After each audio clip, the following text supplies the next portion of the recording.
just never knew how to tell you. I would be able to talk about my life. I ever loved a rock. I have two moms. You want me to say it out loud?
I think it's time to bring a little bitchiness and pathetic sick drag to Tyler.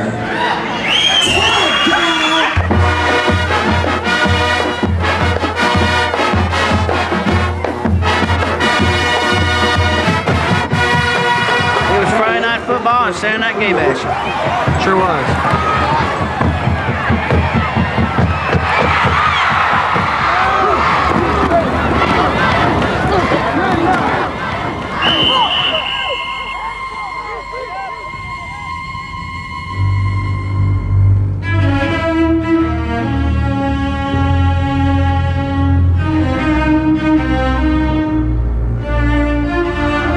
It's a second religion. Some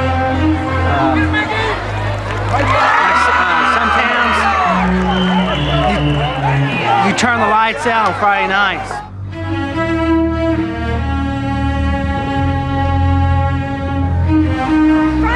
Long live the Queen. This Queen.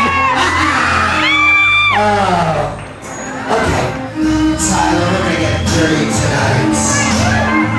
Being a peacemaker is not putting up with these people with their vile mouths sitting behind you, cursing God. No, being a peacemaker is standing up and drawing your sword and cutting the enemy. So just because we think that we're some kind of mighty army, until we get into the war, until we step into warfare, we really don't know anything.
Nicholas West was murdered November 3rd, 1993.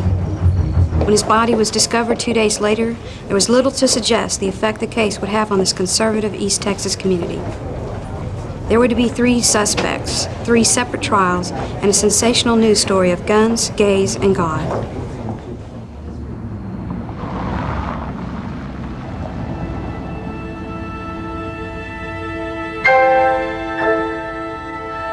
Tyler is a physically beautiful place. It's a fairly wealthy place. It's a religious place. It's a Christian place. The people here have very, very strict black-white standards. Probably one of the toughest places to be convicted of a crime in Texas.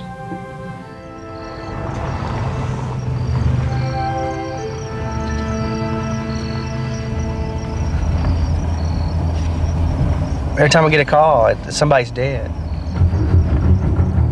I guess reality finally started hitting me. I don't anticipate the phone ring anymore. I dread it actually now. We had a body of a Mexican, partially clothed, in a large, open, wooded area. And it looked like it was going to be a whodunit. It was going to look like it was going to be a who is it. And we had no idea who this guy was going to be.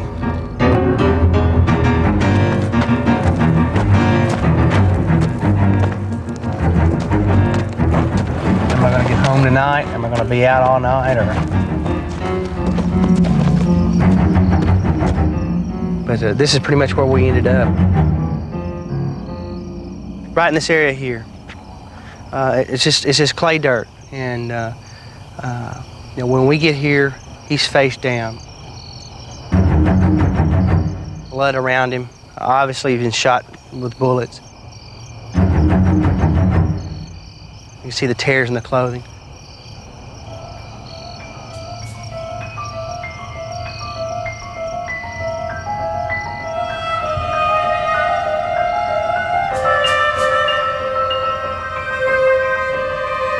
G to H represents an entrance to exit wound.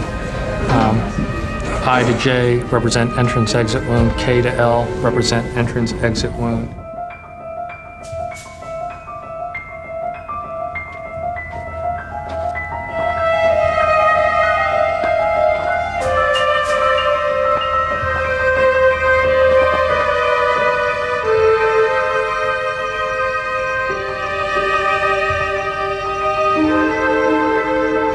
This is a facial diagram showing blunt impact injuries to the face, including an abrasion to the upper part of the nose, and then swelling abrasions and scrapings of the skin. This particular photograph also documents the exit area present below the neck. This is a gunshot entrance area to the back of the head. This particular wound is instantaneously fatal.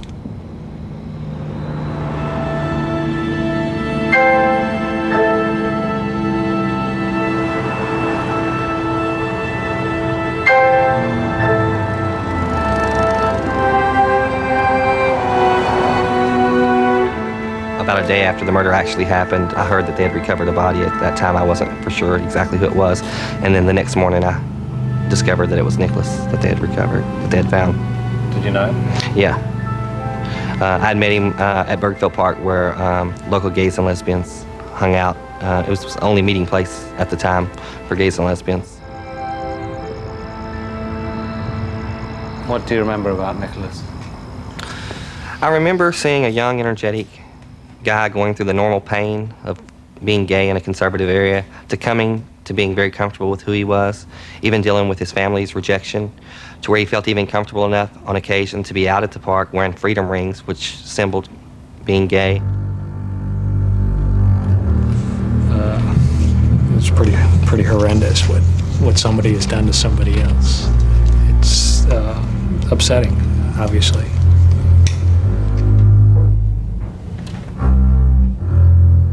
This is the way Mr. West looked when I initially viewed him before doing the autopsy.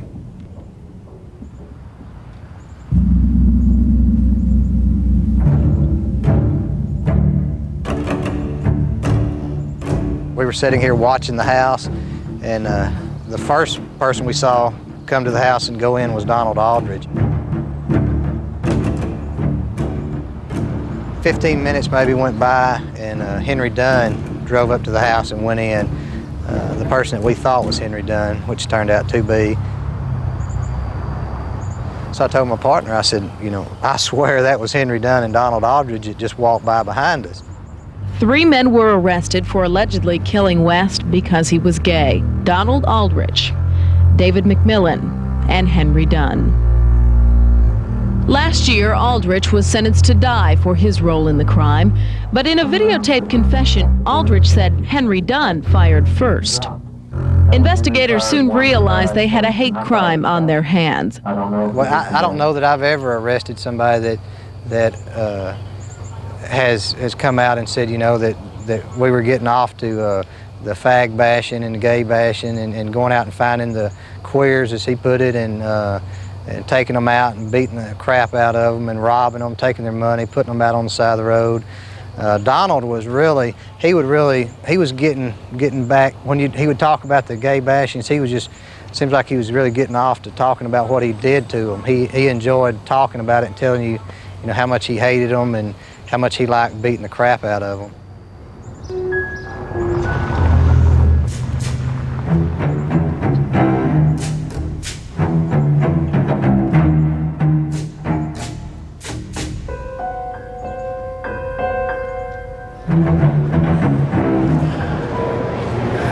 Men on death row.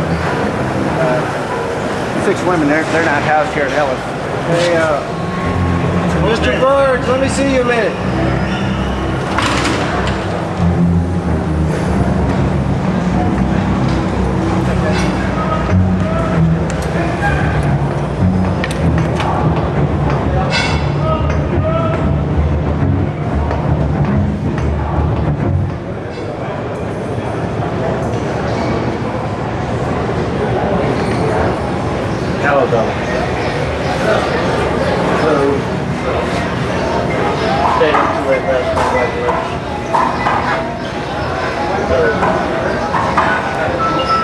Get yourself together here. Stand for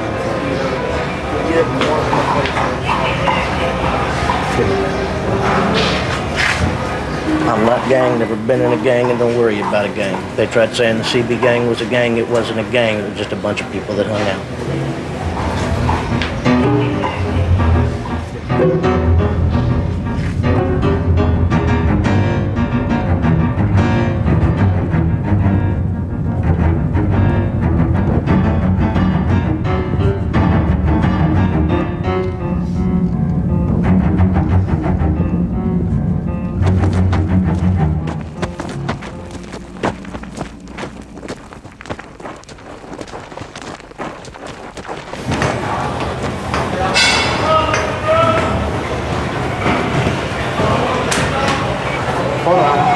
What's that, pictures of your family? Yeah. Let's have a look. Family. That's me when I was in court. That right there, that's when I was in court. Do you like that picture of yourself? This one, yeah. I like that one better than all the other ones. This serious side of me. I mean, like now, I got my new lawyer. And I haven't heard from him since November. How many months is that? Of last year. About 7. So, then I got some more pictures. That's the prosecutor. David Dobbs. Do you like David Dobbs? David Dobbs, okay. He's okay. He got you the death sentence? Yeah. He said he was just doing his job.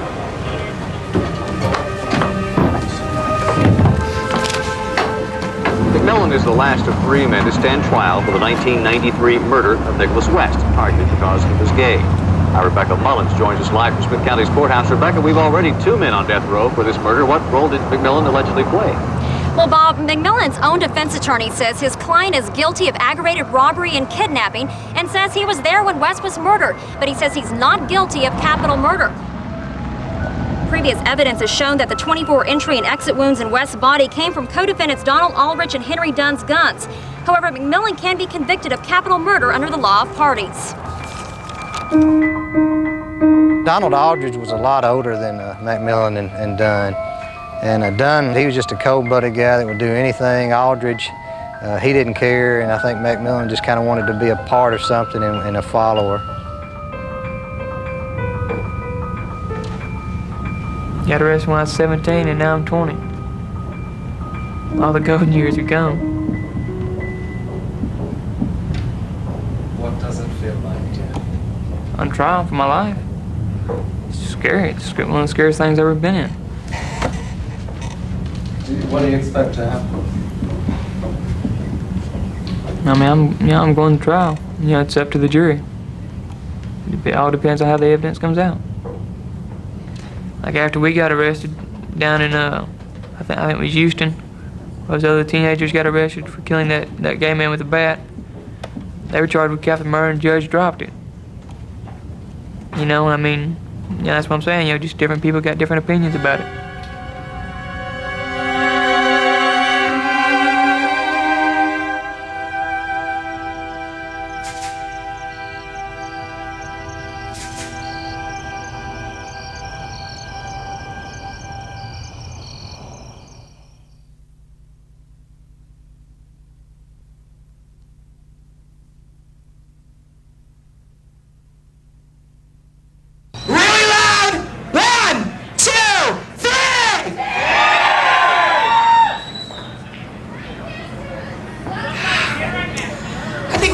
Shot special at the bar.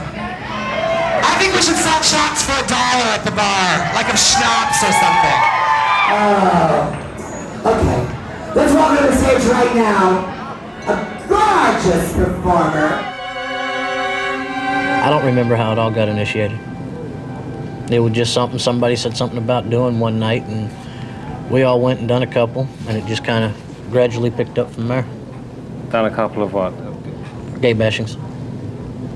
That's what they call them. Most time we would go to the coffee shop, then we would go like mess with people all the time. Fighting, robbing people, stuff like that.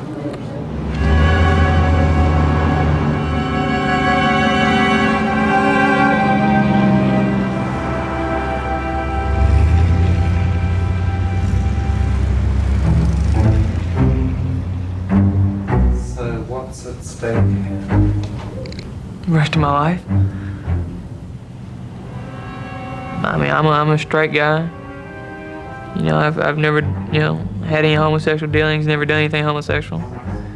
And, if that's the way they want to be, ain't nothing we can do about it. If they want to be homosexual, they're homosexual.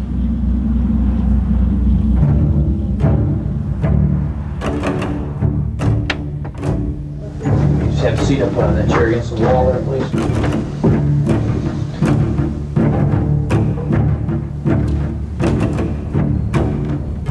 David has confessed to the police on at least 2 occasions, one on video and one on an audio tape, that he was there and that he had at some point some participation in the abduction and the death of Nicholas West. My name is Bill Geck. I'm a detective with the Tyler Police Department. This interview is with David Ray McMillan. Okay. I'm sure his heart is beating real fast in his chest at that point, and he's saying, am I going to be able to get out of this? Are they going to take me as a witness, give me immunity from prosecution? I don't know what he's thinking at this point. Okay, Nicholas West. That's him? Okay. Could you tell me the details that you're aware of in this case? This is McMillan talking to the detective. Is this confidential? No one else will see this. And the detective says, this is between you and me. Next, is this confidential? No one else will see this. This is between you and me. And the defense is going to try to make a large argument about that McMillan thought that this was just going to be between them and he didn't really voluntarily waive his rights. But if you go back into the statement and you look more at what he says things like But you want to tell us this because these facts are true and accurate, is that right? Yes. I need to get this shit off my chest. Okay. And in getting this off your chest, is there anything else that you want to tell me? Why do people give confessions? Good question. They don't have lawyers to tell them not to, usually. Many times I think they just want to get it off their system. I mean, they just know they did something, they want to tell about it. want to talk about it. Mr. West, I'm Betty Whitten. I work for Mr. Skeen, the Smith County District Attorney's Office. Mr. Skeen would like for you to come in this afternoon, if at all possible, after 3 o'clock.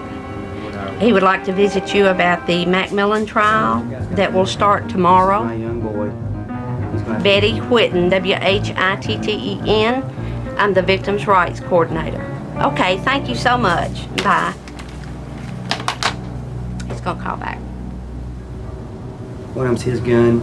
He's shooting the short 410. He's got a shotgun shell in his car when they're arrested that matches to the other 410. I mean, Right. he's up in it to his eyeballs. Exactly. You know you're going to go to the penitentiary. But for how long? But for how long is the question. And that's what this exercise, this trial is about, is to see how long you go to the penitentiary. And since you get an automatic life sentence anyway, which is 40 years, if you're found guilty, you really have little to lose, don't you? Yeah. They've offered a life sentence for murder, not capital murder, a life sentence for murder and a life sentence for aggravated robbery. So a savings of 10 years, as it were. You run the risk of going for that when a jury may have given you less. So he's been informed of his options and has been asked to consider it carefully.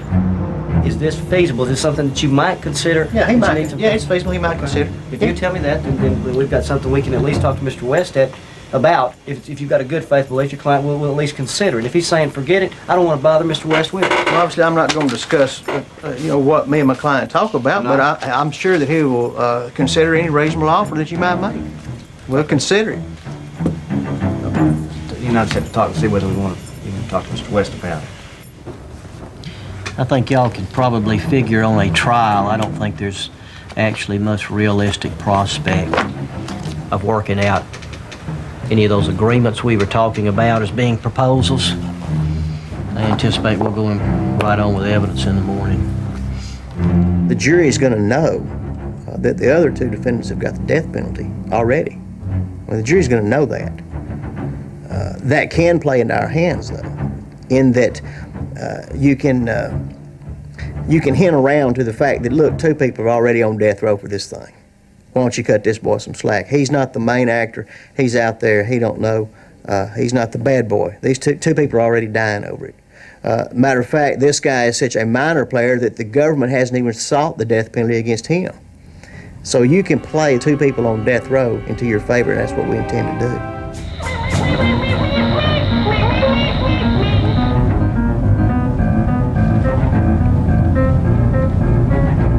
Originally, it was just a group of kids from adolescent age up to in their 30s that talked on the Citizens Band radio for entertainment. They would meet over the radio and then eventually meet in person, talk on the phone and whatnot. So your handle was Sure Shot. Where'd you get that? I got that from one of my first girlfriends. I guess you'd say sex partners. Who's Sundance? That's Don. Don Aldrich. Do you know how to spell that name? D-O-N.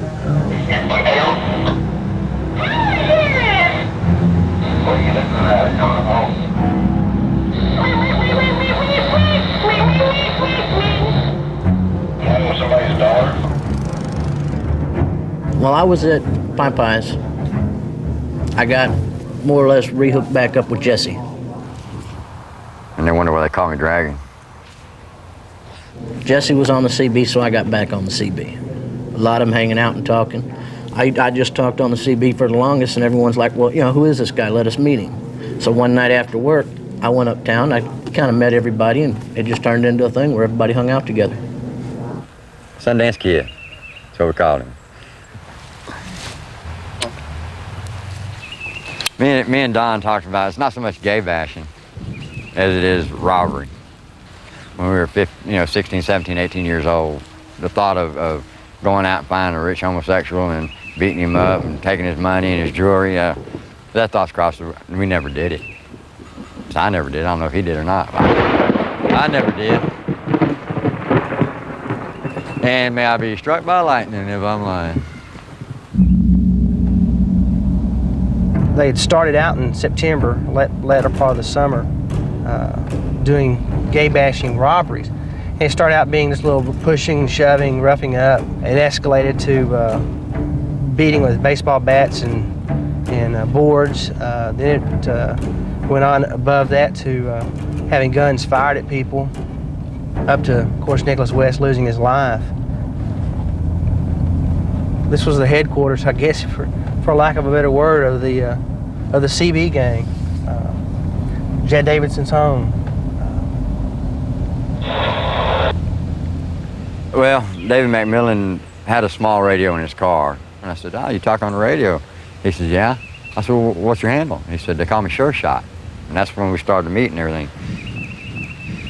He looked, sounded, and worked at Brookshire's. He was a Brookshire's All-American boy, but he had that shiftiness about him. He did have a side of him that was just, you know, he was always wanting to go and do something, find somebody, this, that, and the other, and that wasn't me, and at the time it wasn't Don. I guess that changed. Well, Donald said that gay people had more money on them than just regular people, which, you know, I had never really known, because I had never really been around gay people before. They call it fag bashing. They call it what? Fag bashing. Fag bashing? Okay.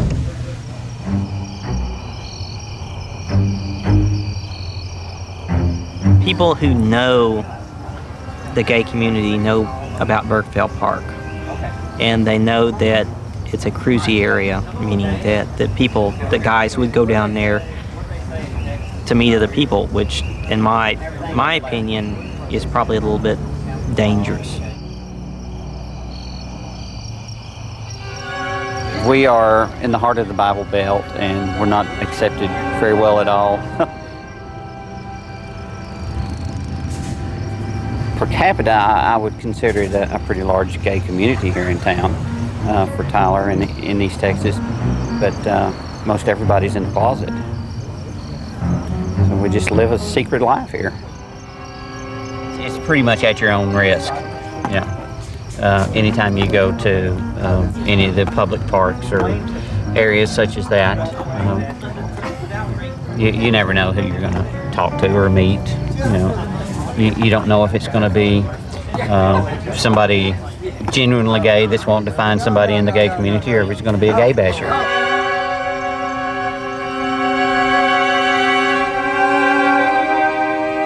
What did you think was going to happen that evening? I didn't know. I didn't know. It was just another evening when you were going out? Yeah, I mean, we hadn't planned to hurt anybody. I mean, like the prosecutors, they said we planned to go out and get somebody and kill somebody. That's not how it was. When we went up to the park, we was just waiting for Don to get off the phone. We hadn't even planned to go out that night.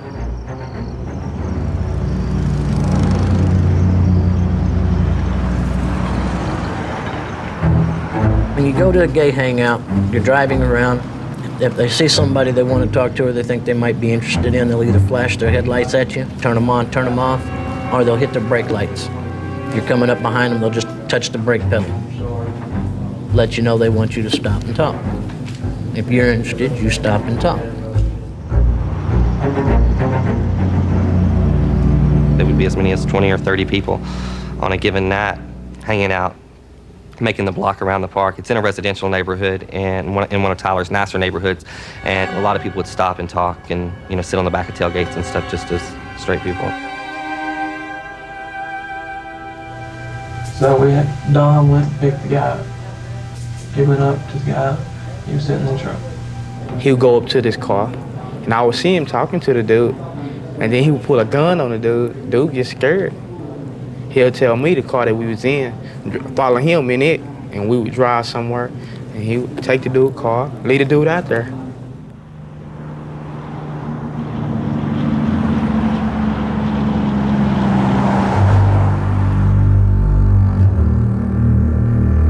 How long had you known Nicholas? Just that night. I'd seen him up at the park a couple of times. What was he thinking you would be doing then? going somewhere and spending some time together. He thought he was doing it just as a regular pickup, finding somebody to go spend some time with before he went home. So we got in the truck. I got in the truck with him. We start up one road. He tells me I can take my jacket off and get comfortable. I start to take my jacket off.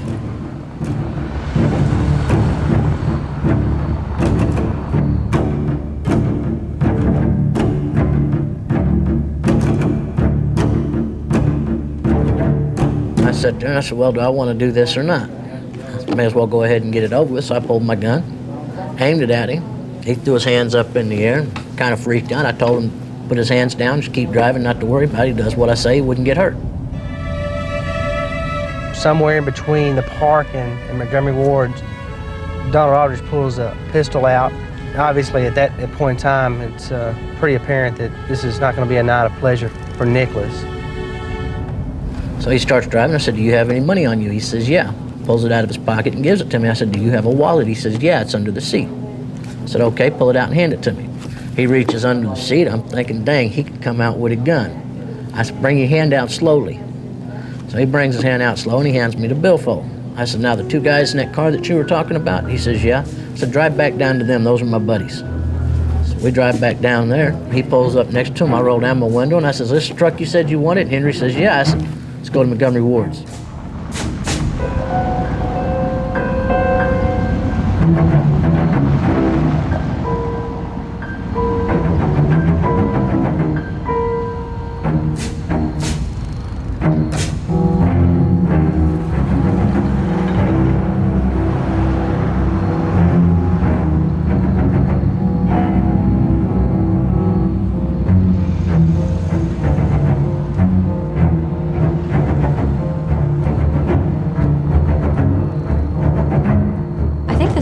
Time that Donald Aldridge has seen David McMillan since they were first arraigned 3 years ago. So this should be an interesting reaction when he sees him for the first time in the courtroom. You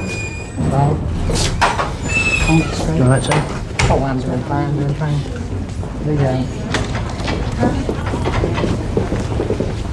I'm here. Yeah. You're welcome. Get in there. He's very intelligent. He's very articulate. He has a good personality. Seems to be a caring human being. I know all that's contradictory to that confession and what happened, but that's how he strikes you after being with him a long time, lot of time. And did he do the killing? They proved it to the jury's satisfaction beyond a reasonable doubt. Do you waive that right, and would you like to proceed to testify in this cause, or do you assert the matters as contained within the statement that your counsel has previously submitted to the court? I go with the papers my counsel submitted and plead the fifth. At this time, I'll read that into the record. I, Donald Lauren Aldridge, having been duly advised of my United States and Texas constitutional and statutory rights by my attorney, Sam Griffith, do hereby state that I decline to testify in the case of the state of Texas versus David McMillan. If I am called to testify, I will claim my right against self-incrimination enunciated in the Fifth Amendment. Don is more or less, they try to say he done because the guy was gay, the West guy was gay. Don was both ways.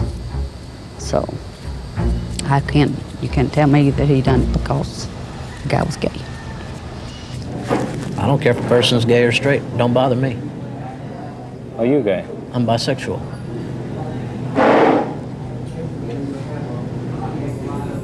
I have been since I was about 8 years old. You met Aldridge yourself? Yes. I sat and talked to him at Burnsville Park for, almost an hour, I guess. He came up on his bicycle. He had a bicycle. I remember seeing the bicycle. Parked it right next to the tree. We sat under for almost an hour and talked. And I was really shocked myself when I found out he's the one that was involved in Nicholas's murder. I mean, as soon as I heard the name, it was like, oh my God. I sat and talked to him. He was trying to pick me up, so to speak. Is it some kind of mental thing that he has that, he himself could very well be gay, but he hates the fact that he is, and he wants to, he hates all the other gays because of it. I first got involved with sex with my cousins, and then I was done by my older brother and my older cousin, and that carried on for a few years. Then with the few friends that were kind of into a lot of the same stuff, it just kind of carried on. I don't know, when he was young, I guess he didn't have, how should I put it, much family support. So. Did you become like a mother too? Yep.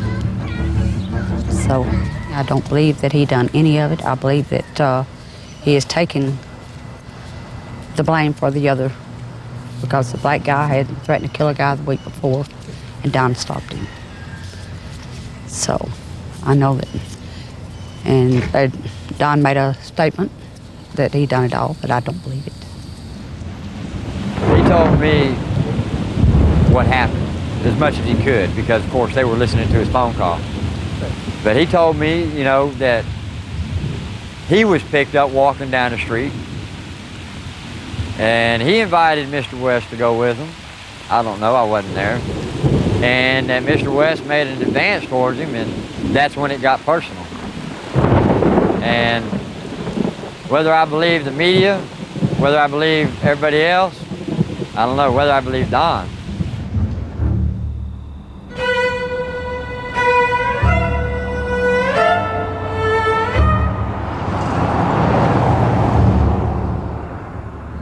I think it's time to bring a little bitchiness and pathetic sick drag to Tyler.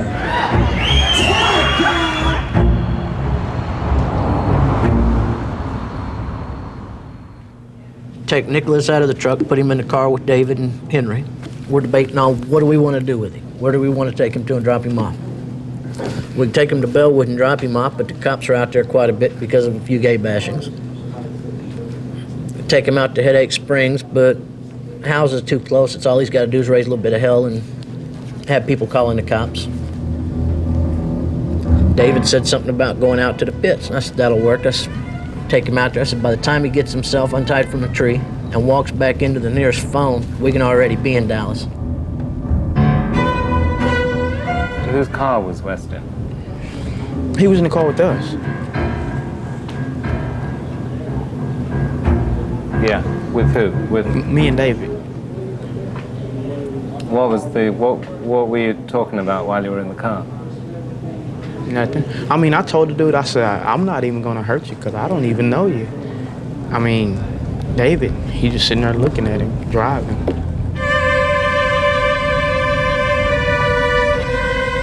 What could have been going through his mind for that ride from Burkeville Park to Noonday, Texas, which is about a 15 or 20-minute journey? Am I going to see my parents? Am I going to see my brothers and sisters? Am I going to see my friends? Am I going to get to go home tonight? Am I going to die? Am I going to live? And that was all in the control of three people, Dunn, McMillan, and Donald Aldridge. I couldn't remember exactly where the pits were. I'd only been out there once or twice. I'm going through the truck waiting on them to show up. They finally pull up next to us, and we kind of go through the truck on the side of the road, drive on up to the pits.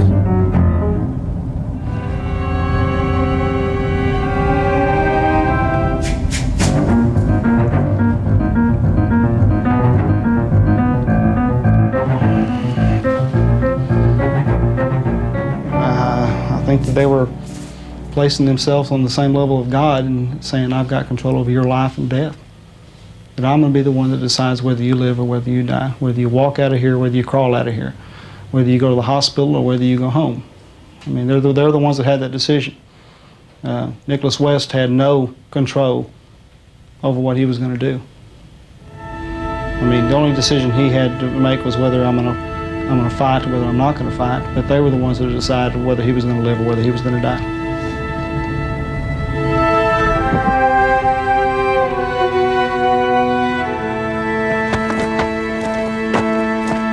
And then to be taken out with three guys with guns, oversized, Nicholas much smaller than them, wondering if that miracle person was going to walk out of those dark woods and save him. And it didn't happen. And these people showed no mercy on him.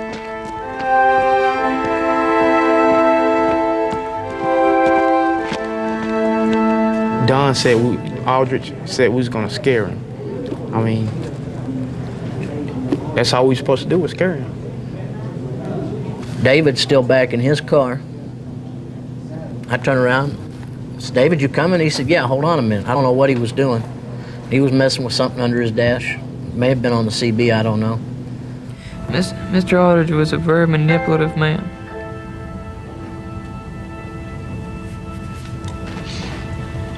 He didn't hesitate. When I just asked him, I said, are you coming or not? He said, yeah, hold on a minute. He finished messing with what he was messing with, reached down, grabbed the 410, and started up the hill with us.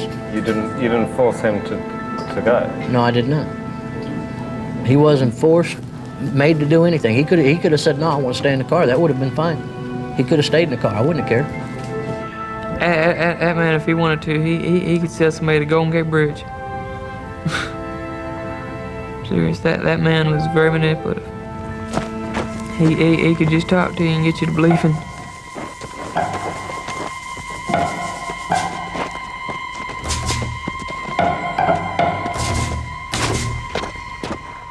And about this point here is when they really started first accosting him. They made him take his clothes off, his pants off, his shoes. They went through his pockets. They emptied his pockets out. We found items from his front pockets thrown here on the ground and along up the hill. Okay, so you start walking up this hill. So you leave your vehicles at one position and go up a hill. You walk around the side, you walk straight up the hill. Okay, and then what happened? As you're walking, was the man saying anything? No. Okay, at some time he lost control of his bowels. When was that? I'm not really sure. Okay. At some time was Mr. Dunn or Mr. Aldrich or yourself saying anything to this man?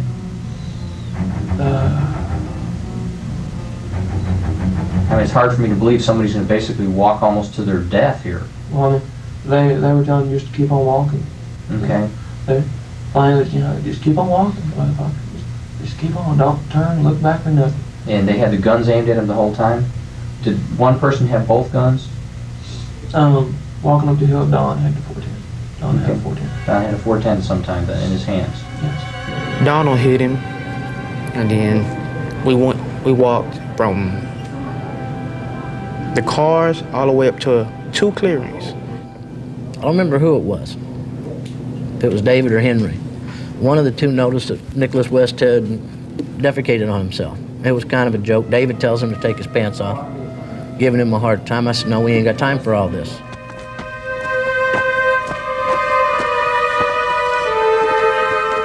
By this time, Nick West is in nothing but a pair of underwear and his sock feet because they'd thrown everything away.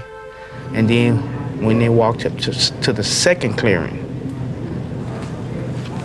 we got up there, and me, Donald, and David, they were still messing with him because he used the bathroom in his pants.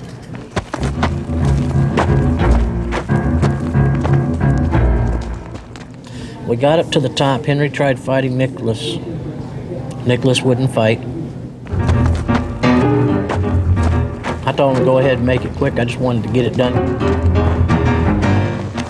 Henry Dunn hits him and says, come on, fight me, fight me. Gives his gun to Donald Aldridge and says, hold the gun here, I'm gonna fight this guy. I want to fight me I think he says, I'm gonna fight me a fag, And Dunn hit him. And we found a little mark on the autopsy where he had been hit in the eye. I said, you either gonna beat me up or I'm gonna beat you up. And he said, but I don't want to fight. He said, because I don't know how. I said, well, I don't know how to fight that good either.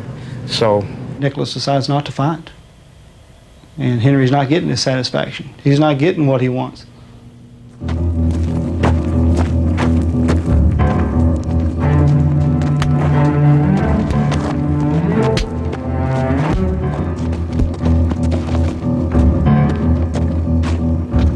He acted like he was gonna hit me, so I hit him first.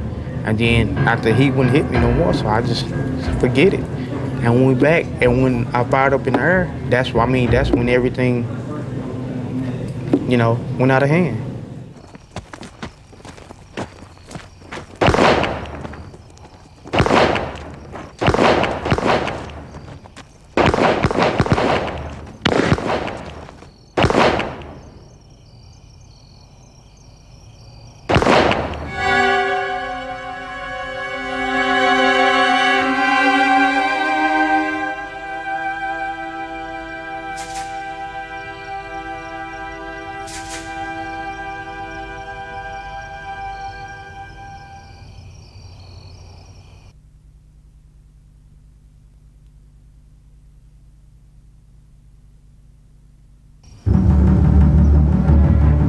beginning, it was just a murder. And then evidence started surfacing that this was actually a hate crime and that the victim was targeted because he was gay. They had targeted gays since September, for sure. That's people that felt comfortable enough with going to the police. I can promise you there's many of cases that never were reported to local law enforcement that these people had victimized. If they had not been caught, this was just the beginning of many gay murders in the area.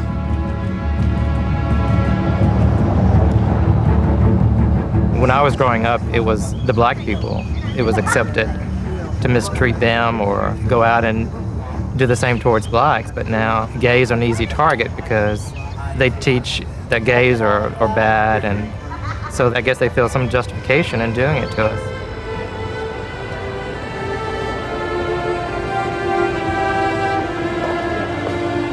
It's an event that will truly bond these girls to Tyler forever. I think that the evidence shows that they were looking for easy victims for robbery. So you're making pretty good money? Yeah. Like how much? You might get $500-$600 for a car. It depends on what kind it is. But I mean, if you get a real good car, you get like $2,000 for it. We buy like clothes, gold rings, necklaces, all types of stuff like that.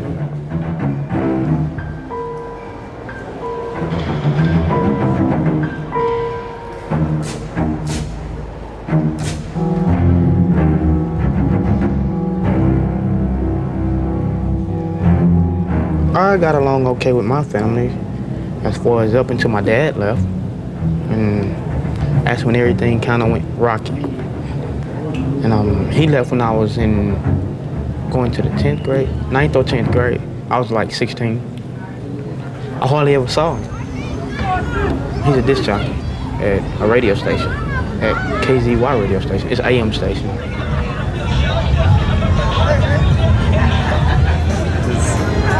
Like, oh, he's crazy about rap. He's a rap fan. He pretty well likes a variety, but he's a rap fan. I guess most young kids are crazy about that stuff. I never have. Really, I can't understand most of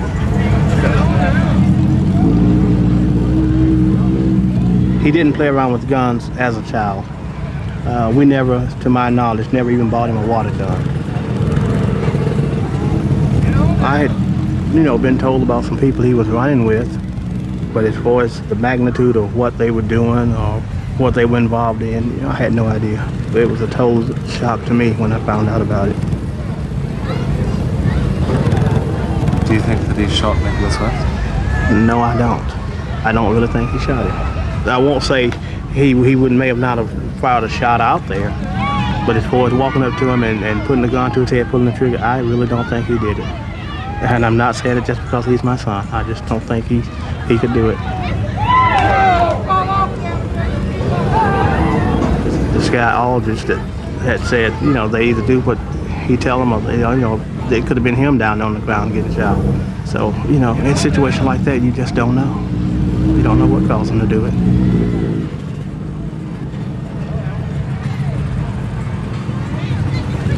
I can't say Henry was a person that had any animosities, anything toward gay people, because he had a friend that was gay, and they always got along real close.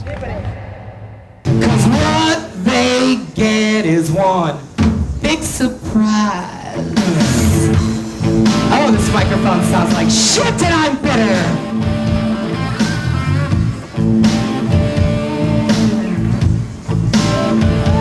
Now when I get kinda horny and I feel like getting spanked, bend me over with the music cranked. You can slap my bottom, make my butt cheeks go insane, and I don't mind if there's a little They've been trying to, gay and lesbian marriages. I can't agree with that. I can't agree with them whenever they say, that God made them that way. Because why is God going to, make something contrary, to what the Bible says?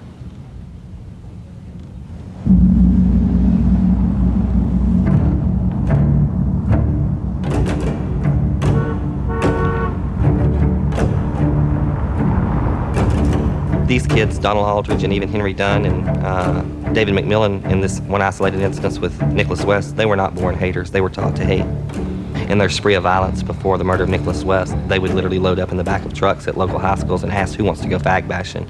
I mean, they were taught that it was okay to go to Burkeville Park, you know, that those people were lesser and were weaker, and that's why they were targeted. Being a peacemaker is not putting up with these people with their vile mouths sitting behind you, cursing God. No, being a peacemaker is standing up and drawing your sword and cutting the enemy. So just because we think that we're some kind of mighty army, until we get into the war, until we step into warfare, we really don't know anything. See, when the church starts getting militant, the world starts getting nervous. Help me to realize that if the enemy comes into my life, it's an opportunity for me to kick his butt.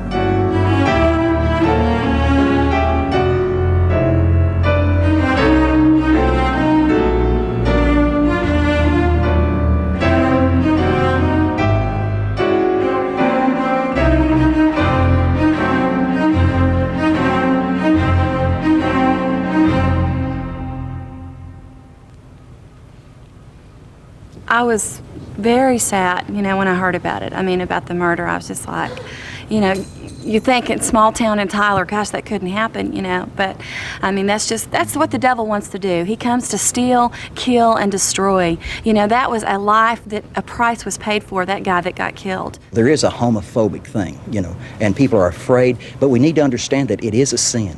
I don't believe we need to compromise with that. I believe the church should stand bold about what the Bible says and declare the Scriptures, because it's only the truth of the Scriptures that'll set people free. See, God doesn't count homosexuality any different than any other sin, the sin of overeating or the sin of, you know, whatever, you know, and so just like God has delivered me, He can deliver them. And really, I don't even think that we should use the term gay. Most of the people I know that are in that lifestyle are the furthest thing from gay. They're sad, they're lonely, they're forlorn, they're looking for acceptance, they're looking for love, and I want to tell you, it's found in the Lord Jesus. We're saying that the lifestyle is, according to Scripture, it's ungodly. And there is a lying spirit that has entered into these people that says, well, I became like this, I was born like this. It's not true.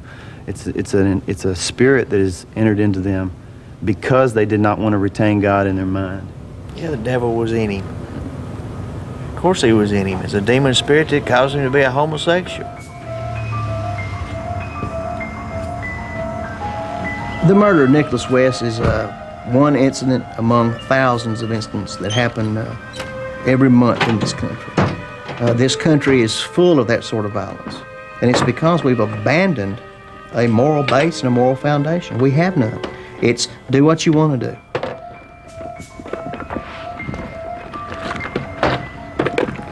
This is called a 410. This is the same kind of gun that McMillan had at the scene out there. If he wanted to take that little bush out there, he could probably have done it with one like this. It's Nice country folk. I grew up with guns. 22s, 410s, shotguns, 30-30s, 30-06s. You know, guns were just almost an everyday thing, you know?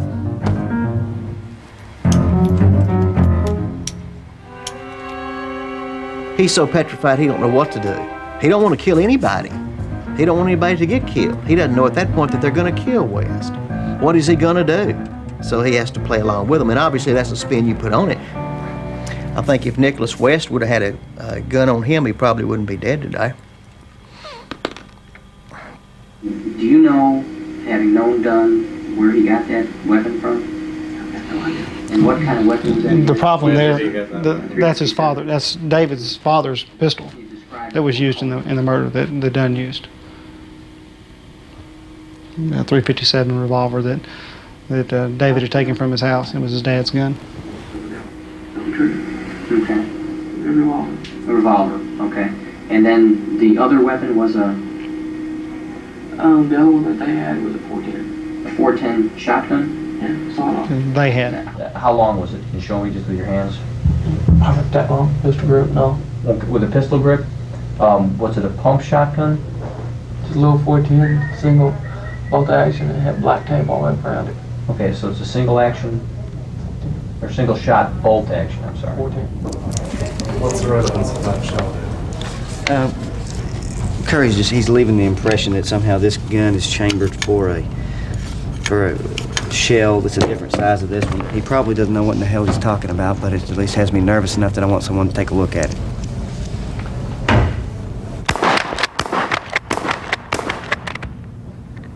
Just like that. I used to get guns all the time just because I like them. I mean, I used to like get them and set them up. I had a little 25 I kept under my pillow. I had the 22, which I kept in the corner by my bed. So, I mean, I didn't take them and use them on people because I didn't know anything about that then.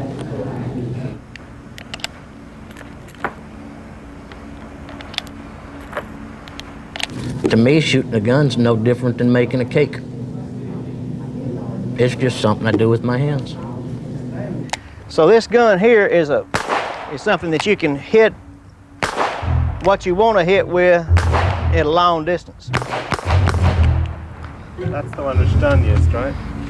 Well, one similar to this. Is it easy to get a gun? Yes. Real easy. I mean, you can buy street guns all day for like $20, $30. That's it. This is perfectly legal. Then when you want to shoot it, you cock the hammer back, and then you just, and then that shot one barrel, then you pull it back again, shot the other barrel. So this is a good weapon, and just for close up. Obviously it's empty now, and you never want to point a gun at anybody whether it's empty or not, but you know, this is the type of gun you'd just pull out of your pocket and just shoot somebody up close with if they were attacking you. You wouldn't want to try to hit somebody a long ways off with something like this. I got a gun from a guy named Terrence Wallace, and it was like the end of November, right before we got arrested. So I didn't have it long. Me and Henry, when we came out of the club, we got shot at. You hear the gun go off and you hear this something fly by you and hit something. The bullet's so close that you hear it go by. And like, hey, let's get out of here. You may run or what have you, and it's just the fact that you know that you was just a target of something and nothing happened. It's kind of like doing drugs. Do a shot of methamphetamines or cocaine, you get that rush. It's kind of a high. What's the feeling like when you shoot a gun? If you like loud noises, you like it. I mean, loud noises. See, because I like loud noises, the bang. I guess I like big guns, or the ones that shoot a lot of times.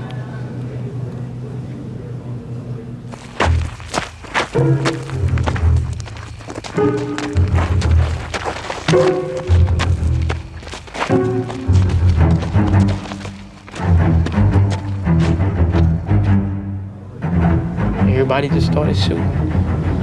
Went crazy. Everything just got out of hand. You know, that's how he got killed.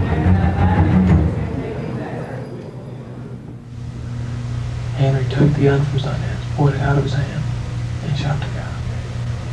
Okay, where did you shoot him at? All over. I mean, how many times did you shoot him? 6 times. Okay, is that empty of that particular gun? Yes. Okay, what did he do with the shells to that gun? I don't know. Did he throw the shells out? Did he reload the gun? I don't know.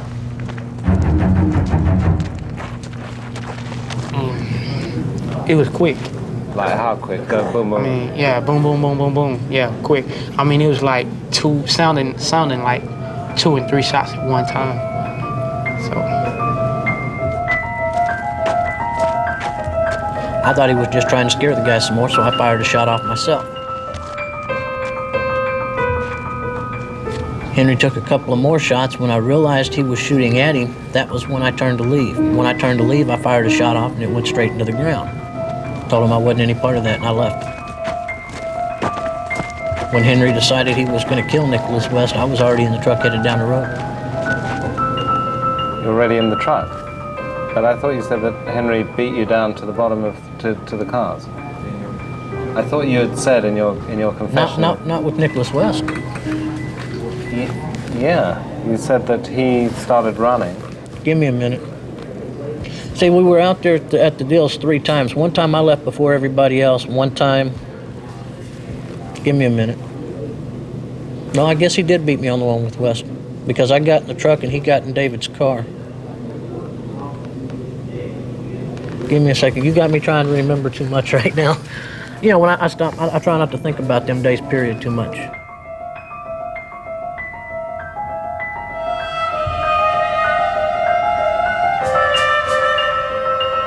What happened next? He shot 5 times. 6 times he walked up and shot the guy in the head. What part of his head can you point to it? I don't know. I was running. Okay. First shot I was gone. I didn't want to, you know, Did you actually see him shoot the guy though? Yes, I turned back Do you over. think he did run after the first shot? No, I don't believe he ran after the first shot. He wouldn't have the knowledge that he shot the guy in the head if he'd been turning around and running after the first shot. Then how did he know he walked up and shot him in the back of the head with the 6th shot?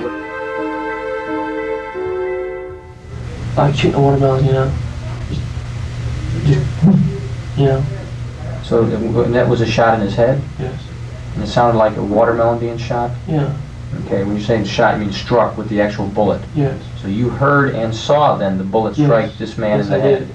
And this came from whose hand? This came from Henry Dunn's hand. Okay. They said that the person that done the headshot walked directly up on him and put the gun up to his head and fired it, which I didn't do that. No, but you admitted in your confession, right, that you shot him from 3 or 4 feet. Well, yeah. Yeah. I mean... At the end. That was the last shot that was fired, right? It was about 3 or 4 feet from him. That's not a headshot. No, I know, but that's the one which went in his head. Could have. But at the direct angle it was at, that was not the shot I fired. Because it was going straight down. Well, who do you think did that? I don't know. And like my lawyer said, somebody had to go back up there for the simple reason none of the bullet shells was found. None of that.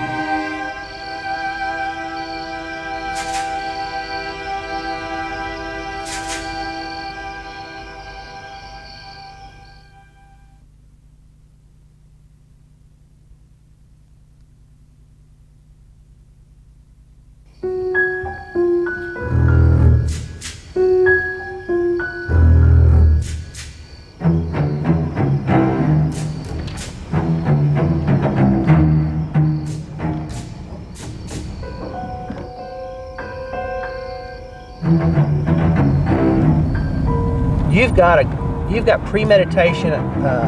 You've got them going out and hunting their victim and laying in wait for their victim and doing not just the murder but the torture, the robbery, the beating, the taunting.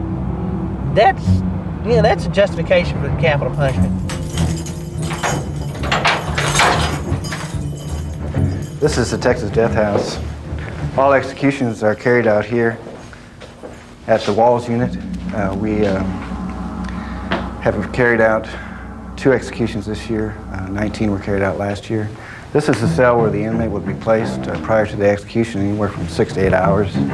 Should he have a visitor while he's here, he'd be placed in this cell with a wire mesh over it so there'd be no contact between the two. Shower, an inmate is afforded the opportunity to shower. Most do, then change into a clean set of clothes. The appointed hour, they're walked into the actual execution chamber and told to get on the gurney. They're then placed on their back, strapped at the ankles, the leg, the abdomen, and the chest. And their arms are outstretched and strapped at the wrist.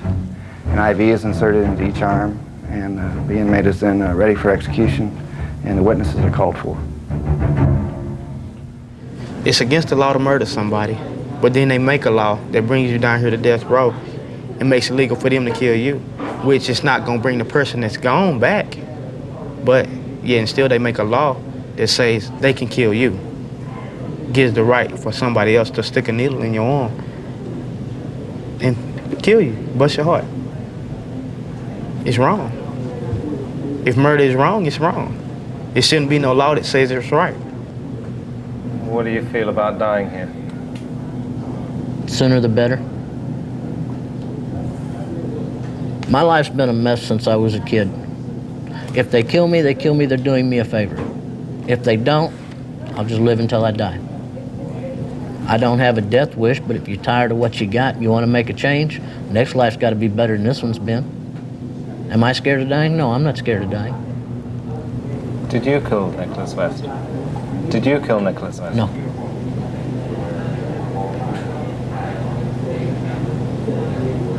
Did not even shoot him.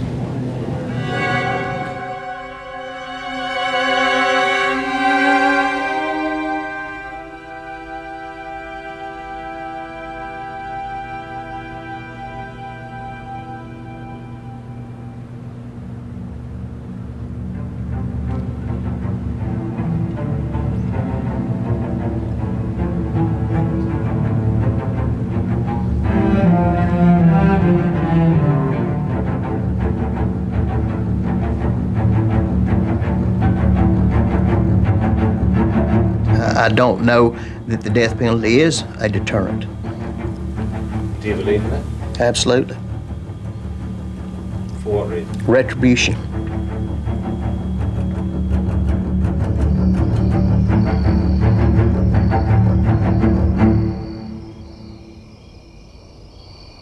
You're looking at a person who's had minimum of 9 gunshot wounds and shot all over the body.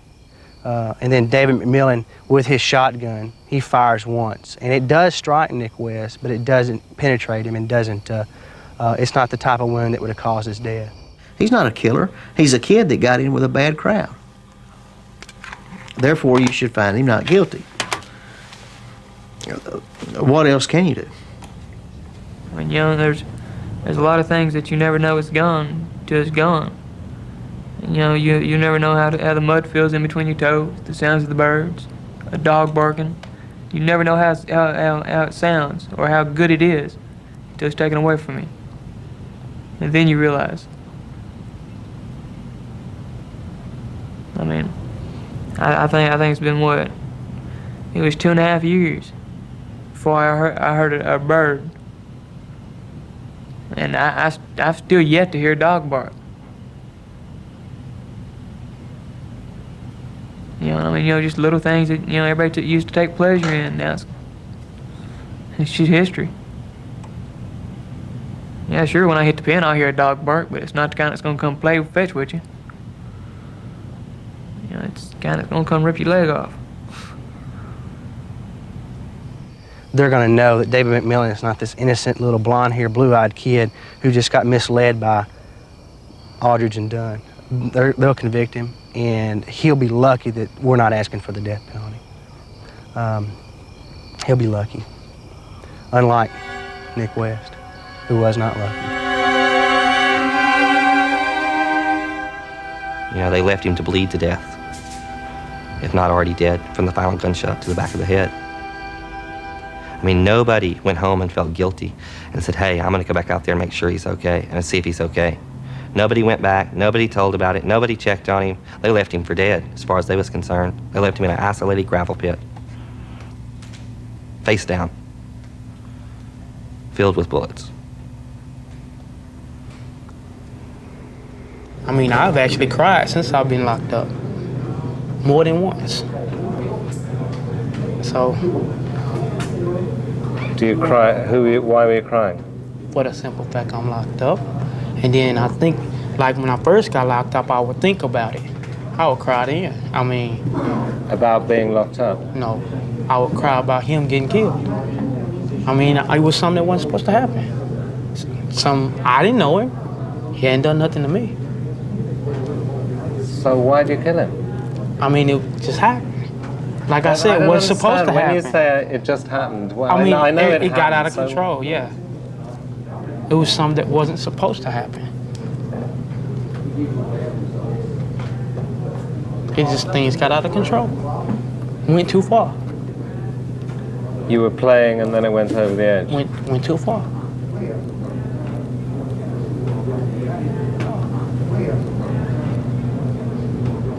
What do you miss most about being in here? I miss sex. I've loved sex since I was a kid.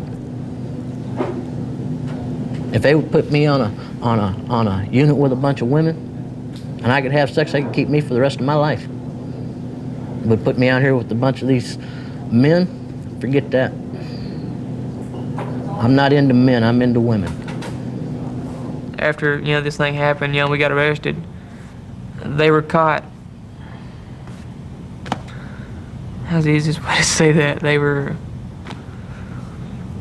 involved with the homosexuals. It's the easiest way to say that. They were caught by the jail staff engaging in homosexual activity. And they were in jail for, killing a homosexual. I still haven't made sense up out of that one.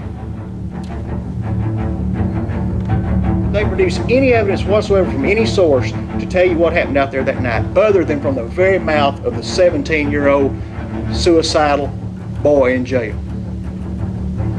Anything? We've gone from no gun to a gun at the top of the hill that we dropped and ran back down away from it the first shot, to now squeezing the trigger and firing around at Mr. West, but that was a result just of tensing up. He hadn't quite got to the truth yet. Now, as I said earlier, the jury is still deliberating. We have heard a rumor that the judge may let the jury have dinner at 6:30, then bring them back after an hour to continue deliberating. And of course, we'll have all the latest details as they become available to us. Okay, Trina, thanks very much. 2 Diet Dr. Peppers, 2 regular Cokes, 1 Diet Coke, 2 Sunkist, 2 Dr. Peppers, and 1 7-Up. They're expressing their individual opinions in the jury room. Either they're really split or. Right. I think there's some doubt right now, probably in some of the jurors' minds from listening to the evidence, especially on the gun test, and that's probably going to cause us to have a little bit longer jury deliberations than in some of the previous cases where it was pretty clear-cut. Since a Budweiser.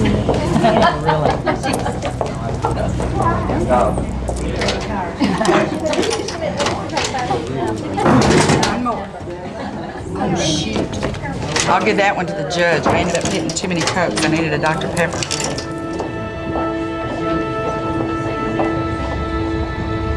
One of the things about that courtroom is that the defense lawyer and the defendant are facing the jury the entire time. And they've been making efforts to maintain eye contact with them, and that's what they should be doing.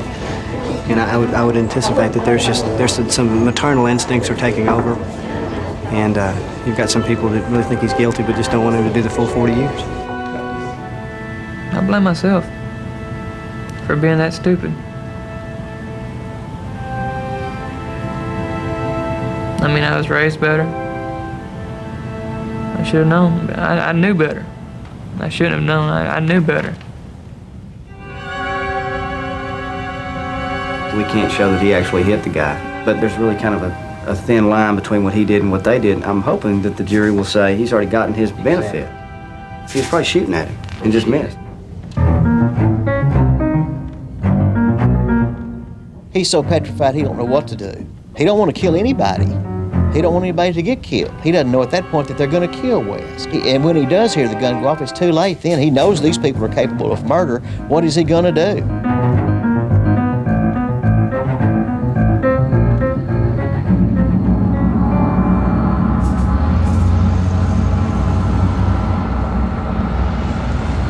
Do you think you might walk out of here a free man? You never know. I've always been told to keep hope alive. You just never know. I mean, anything's possible.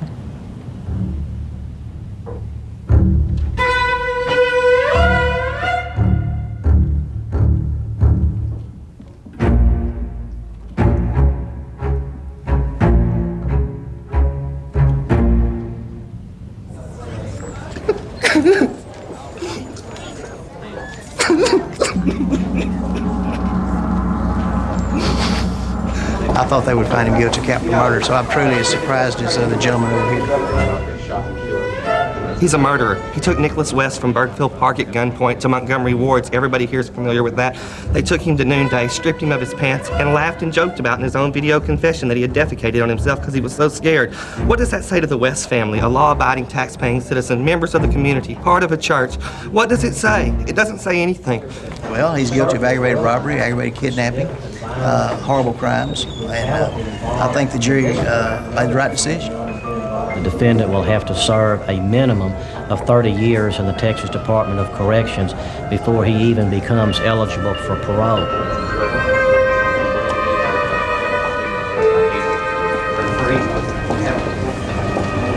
What's your reaction, David? David, what's your reaction? I'm ready to go play golf.